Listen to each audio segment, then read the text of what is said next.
Teresa Contreras was beloved by the community and everyone here at News Channel 13. But when she chose to share what was going on her personal life, we took immediate action and ensured her safety. Tonight, we revealed the answer to the question on everyone's mind: what happened to Teresa?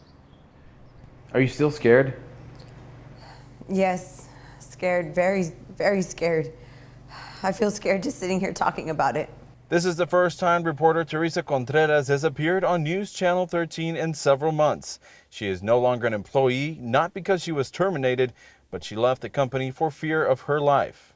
I can't walk down the street. I can't work here. I don't even live in the valley anymore because of one guy. What's his name?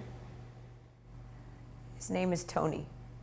Teresa was set up on a blind date with Tony through a mutual friend. I had no idea this was going to happen.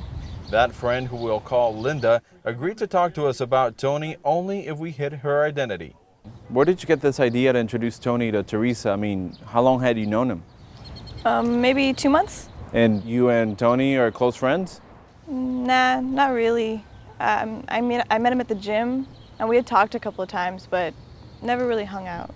I didn't even want to go through with it in the first place, but all I heard was, he's a great guy, you're gonna like him. So I decided, why not? I gave it a shot. Teresa met Tony here at Cine El Rey, a popular drink spot on 17th Street in McAllen. In Teresa's mind, it was supposed to be a one-time deal. They would meet here for one drink, and that was it. But Tony had other plans. The next day I came into work, and I found flowers and a card on my desk asking for a second date. Did you have any interest in him? No, not at all. Then why say yes? I hadn't dated anybody in a long time, and I thought maybe I was ready. Maybe it was time to start dating again. But I was wrong. Did you see him again? Yes, but halfway through the date, I told him I felt I wasn't ready to start dating and I didn't want to see him anymore. And before I left, I asked if he could stop sending me flowers. In the days between their dates, Teresa walked into work to find even more bouquets of flowers on her desk. As each day passed, the bouquets became larger. I hated all the attention I was getting because of the flowers. I had just met the guy and I felt that he thought we were exclusive. But the flowers were just the start. The situation got worse. He was calling me, sending me texts, emailing me day and night. I got home from work. He called me. I listened to the voicemail and he said, "Looks like someone just got home." I freaked out. I locked the door. I turned off all the lights. I grabbed a knife from my kitchen and I called the police. It's these type of cases that we try and avoid. Officer Beck responded to Teresa's 911 call. He says many instances of stalking go unreported.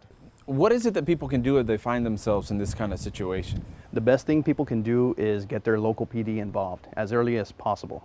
The earlier we're involved, the earlier the police is involved, the better the outcome at the end of the situation may be. In some cases, it's not unlikely that the victim being harassed may have to consider the option of changing their identity, whereas relocating, finding new lines of work, changing their name even, filing a restraining order early on can definitely keep the aggressor from getting much more involved in the victim's life. In other cases, it's unfortunate, but to bear the honest truth, the restraining order does the opposite.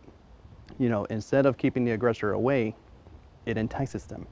It enables them. It triggers something in them to come back towards the victim much more aggressively. A few days later, Teresa came home to find her apartment trashed. Everything was destroyed. Furniture, clothes, pictures, books.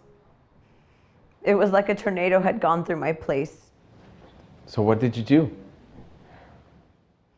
I quit my job and I left the valley. You know this could have ended much worse for you, right? Physically, I'm alive. But Teresa doesn't exist anymore. He killed her. Officer Beck says if you're a victim of stalking, write down the dates and times the individual tries to contact you. The more specific, the better. And call police immediately. Unfortunately, tonight will be the last time we see Teresa. We wish you the best of luck. As of now, Tony remains on the loose. If you have any information on his whereabouts, you have to call the Crime Stoppers hotline at 956